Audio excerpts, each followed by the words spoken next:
Hello dear students. तो जैसे कि मैं हूं आपके बीटू सर और आज आप देख रहे हैं यूट्यूब चैनल भारती भवन। और इस भारती भवन में आज मैं फिर से लेकर के आ चुका हूं आप लोगों के लिए, जो कि ये फर्स्ट चैप्टर है क्लास 9th का। मैं लेकर के फिर से आ रहा हूं, जो कि ये फर्स्ट चैप्टर है, जो कि आपको मैं दिखा देता हूं। ये फर्स्ट चैप्टर है हमारे आसपास के पदार्थ, जो कि केमिस्ट्री का है। क्या है? केमिस्ट्री का है। और इस क्लास में हम कुछ क्लास ले चुके हैं, पढ़ा चुके हैं, तो उसके बाद हम आपको लेकर के चलते हैं। तो जैसे कि आप देख लीजिए, ये पदार्थ ये सब जो है हम पढ़ा चुके हैं। अगर नहीं देखे हुए हैं तो डिस्क्रिप्शन में लिंक मिल जाएगा, वहाँ से जा करके देख सकते हैं। तो हमने पहले पिछली क्लास में हमने बताया था कि पदार्थ की अवस्थाएं अगले वीडियो में पढ़ेंगे, जो कि 3 प्रकार के होता है। ठोस अवस्था होता है, द्रव्य अवस्था होता है, गैसीय अवस्था होता है। तो आपको बताया था कि अगले क्लास में पढ़ेंगे। तो अगली क्लास में, पिछली क्लास में ये हम पढ़ा चुके हैं। तो आज के इस क्लास में जो है हम यहाँ से पढ़ेंगे ठोस अवस्था क्या होता है। ये ठोस अवस्था जो है इसके बारे में पढ़ेंगे। ओके, तो चलिए देख लेते हैं ठोस अवस्था क्या होता है। तो देखिए, ठोस अवस्था मतलब कि ठोस में क्या क्या होता है। पहली बात तो ये कि इसका जो आकार होता है वो निश्चित होता है ठोस का। और उसका जो है इसका जो सीमाएं होती है वो स्पष्ट होती है, यानी ठोस अवस्था में स्पष्ट सीमाएं होती है। निश्चित या स्थिर आयतन होता है, मतलब कि इस ठोस में जो आयतन होता है वो एकदम एक निश्चित होता है और स्थिर होता है। और इसकी संपीड्यता जो है वो नगण्य होती है और ये दृढ़ होते हैं कौन? ठोस। उसके बाद जो है कुछ अपवाद उदाहरण, मतलब कि ठोस के जो है कुछ अपवाद उदाहरण है। जैसे कि आप देख लीजिए कि पहला क्या है कि बल लगाने से रबर बैंड का आकार बदल जाता है, लेकिन बल हटा लेने से यह पुनः अपने मूल आकार में आ जाता है। मतलब कि ये अपवाद है कि होगा भी, नहीं हो भी होगा। ठीक है, जैसे कि एक रबर का बैंड है, उस पे क्या करते हैं कि हम बल लगाते हैं तो उसका जितना देर बल लगाते हैं उसका आकार क्या होता है? बदल जाता है। लेकिन उस पे बल जब ही हटता है तो फिर से अपने आकार में आ जाता है। उसका जो है अगर अत्यधिक बल लगाया जाए तो रबर बैंड क्या हो जाता है? टूट जाता है। यानी कि उस रबर बैंड पे अगर अधिक बल लगाएंगे तो क्या हो सकता है? टूट सकता है या टूट जाता है। अगला पॉइंट है कि ठोस पदार्थों में कणों की गतिज ऊर्जा जो है न्यूनतम होती है। इसलिए ठोस पदार्थों का एक निश्चित और दृढ़ आकार होता है। मतलब कि बोला जाता है कि जो भी ठोस अवस्था में होता है या फिर ठोस पदार्थ होता है, उसका जो कणों की जो गति होती है, यानी गतिज ऊर्जा जो होती है वो बहुत ही कम होती है। इसलिए जो है ये ठोस अवस्था में जो भी पदार्थ होता है वो उसका एक निश्चित और एक दृढ़ आकार होता है। उसके बाद जो है यानी कि तीसरे नंबर की बात कर ले तो तीसरे नंबर में बोला जा रहा है कि शर्करा और नमक जिस बर्तन में रखे जाते हैं वो उसी बर्तन का आकार ले लेता है। मतलब कि ये जो शर्करा है और नमक है, ये भी हमारा क्या है? ठोस पदार्थ ही है। शर्करा ठोस है, नमक ठोस है, लेकिन इसको क्या किया जाता है कि जिस बर्तन में इसको रख दिया जाता है वो उसी बर्तन का क्या कर ले जाता है? आकार ले लेता है।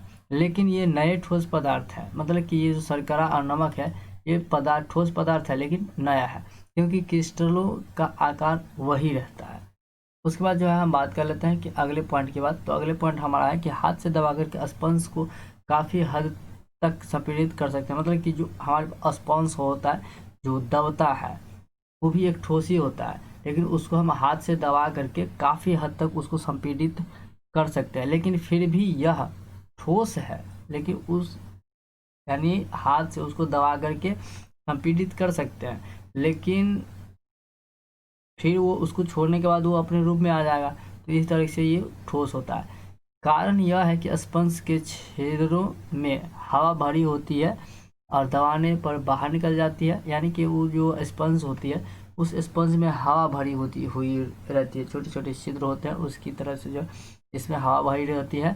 जब भी उसको दबाते हैं तो बाहर निकल जाता है हवा, इसलिए वो दब जाता है और छोड़ने के बाद जो है यानी बल हटाने के बाद जो है वो हवा फिर से अंदर आ जाती है। इसलिए जो है वो अंदर बाहर होते रहता है। अब बात कर लेते हैं द्रव अवस्था। ये द्रव अवस्था। ओके, द्रव अवस्था का पहला पॉइंट देख लीजिए कि द्रव तरल होते हैं, उनमें बहाव होता है। मतलब कि द्रव जो भी होगा वो तरल होगा और उसमें बहाव होगा। जैसे एग्जाम्पल पानी, पानी द्रव है, द्रव क्या बहाव है ना, उसको जहाँ रखोगे वो यहाँ से वहाँ तक भाग जाएगा, तो द्रव होता है, बहाव होता है उसमें।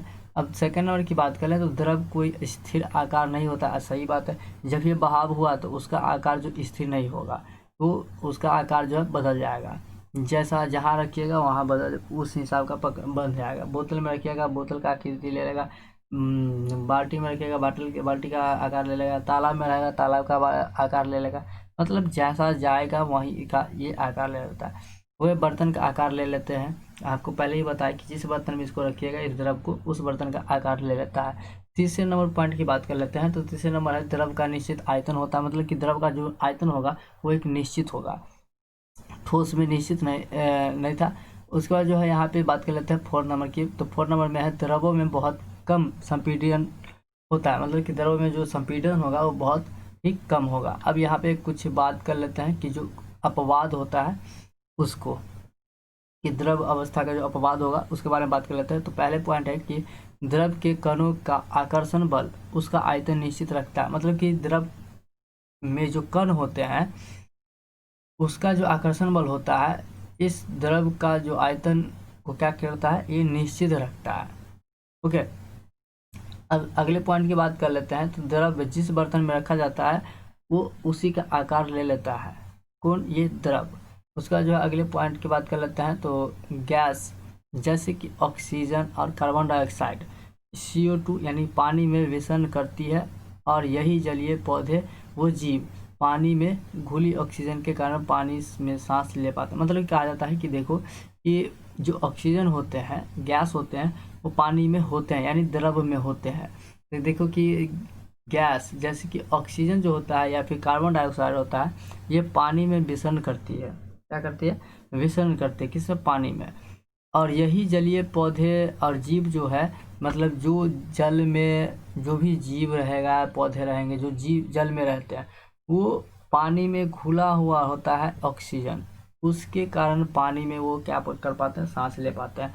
अगर पानी में घुली हुई ऑक्सीजन नहीं रहेगी तो पानी में जो रहते हैं जीव पौधे वो सांस नहीं ले पाएगा, जीवित नहीं रहेगा। तो इसलिए जो है यहाँ पे आप अगले पॉइंट की बात कर लेते हैं, तो अगले पॉइंट हमारा है द्रव अवस्था में विसरण अधिक होता है, मतलब कि द्रव अवस्था में जो भी विसरण होगा वो सबसे अधिक होगा और ठोस अवस्था में कम होगा, क्योंकि कणों में गति द्रव से ज़्यादा होती है। मतलब कहा जाता है कि द्रव अवस्था में जो विसरण होगा वो बहुत ही अधिक होगा, लेकिन ठोस अवस्था में वो बहुत ही कम होगा। वो इसलिए होता है कि कणों में जो गति जो होता है द्रव में वो ज़्यादा होती है और ठोस में कणों की गति कम होती है।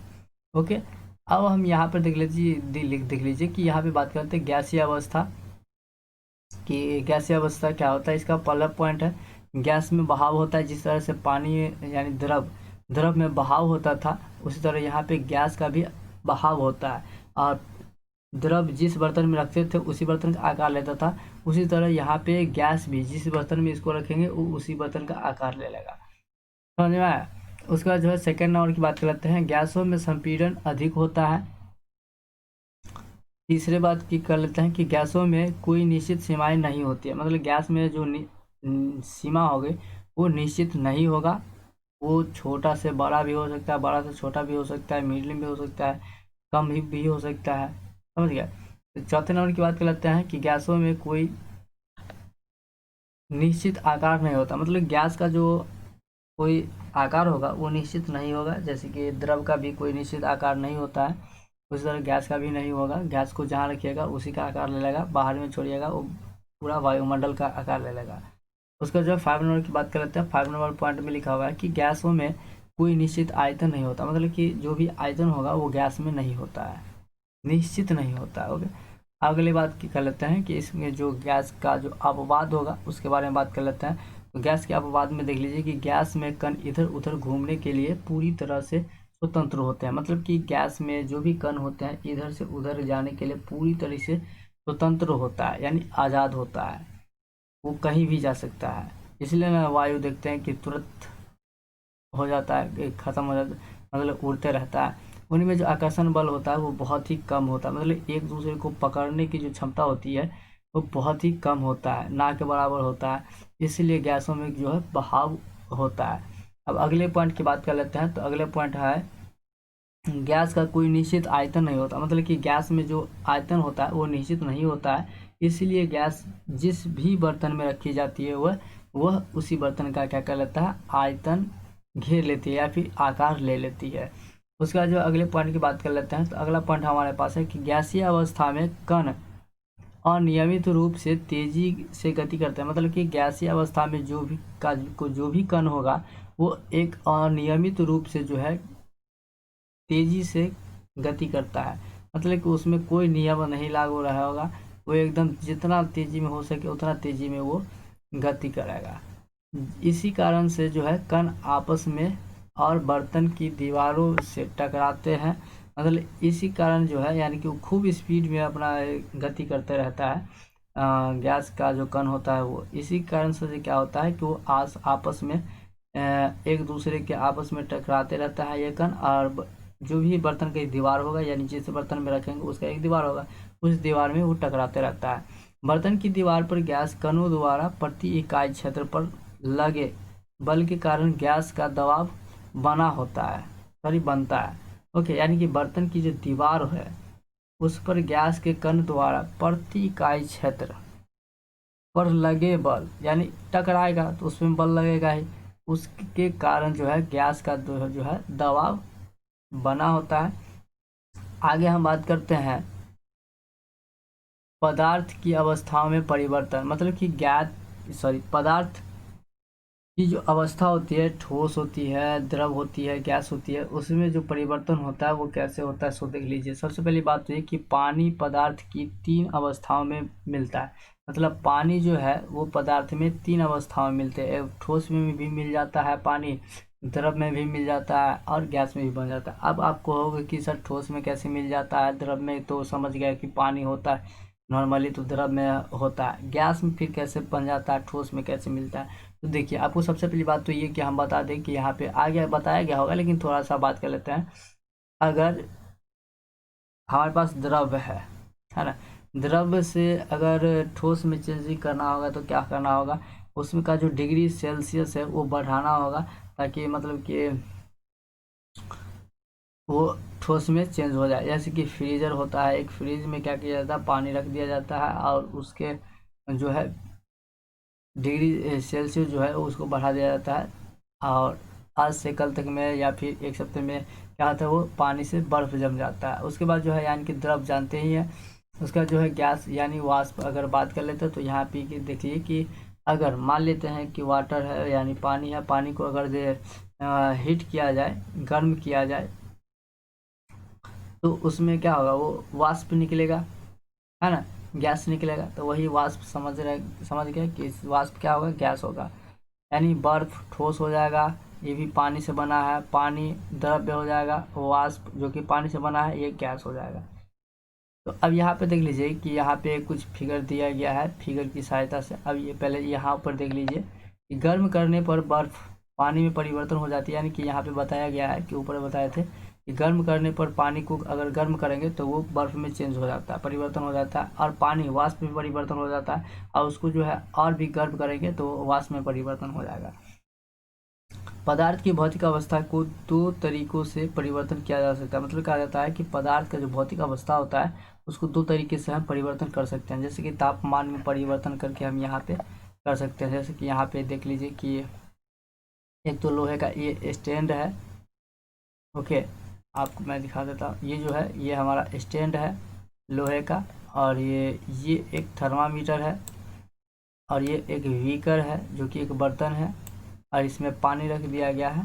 ओके, और ये एक वर्नल है, यहाँ पे आग लगा दिया गया है, और त्रिपदी ये 3 को वाला क्या है कि स्टैंड है। तो यहाँ पे देख लीजिए कि यहाँ पे जो है अगर मान लिया जाए कि नीचे से अगर आग लगा दिया गया तो इधर से हीट बढ़ेगा, मतलब कि वही गर्म होगा, तो गर्म होगा तो यहाँ से क्या बनेगा, गैस बनेगा, वाष्प होगा, वाष्प का होते हुए ये पूरा पर वायुमंडल में घुलेगा, है ना। गैस से परिवर्तन हुआ कि नहीं, पानी से। ये जो पानी है ये पानी को गर्म करेंगे तो गैस की सहायता से ऊपर आएगा, तो वो पानी के जा रहा है वाष्प बन के, तो इस तरीके से ये बनता है। ओके, तो उसके बाद जो है यहाँ पे अब हमारे पास है कि गलनांक किसको कहेंगे, क्वथनांक किसको कहेंगे, तो इसके बारे में हम अगली क्लास में बात करेंगे। आज के इस क्लास में इतना ही है, बात करते हैं। और कोई प्रॉब्लम है तो आप हमें कमेंट करके बता सकते हैं कि आपके पास क्या प्रॉब्लम है। और हमारे चैनल को अब तक सब्सक्राइब नहीं किया तो सब्सक्राइब कर लीजिए और बेल आइकन को तो दबा ही लीजिए, ताकि इस तरह का वीडियो जो है आपको समय पर मिलता रहे। और ये वीडियो अगर आपको पसंद आता है तो प्लीज़ इस वीडियो को लाइक कर दीजिए और अपने दोस्तों में भी शेयर कर दीजिए। तो चलिए आज के लिए दैट्स ऑल, थैंक यू। हमारे अगले वीडियो की इंतज़ार कीजिए। ओके।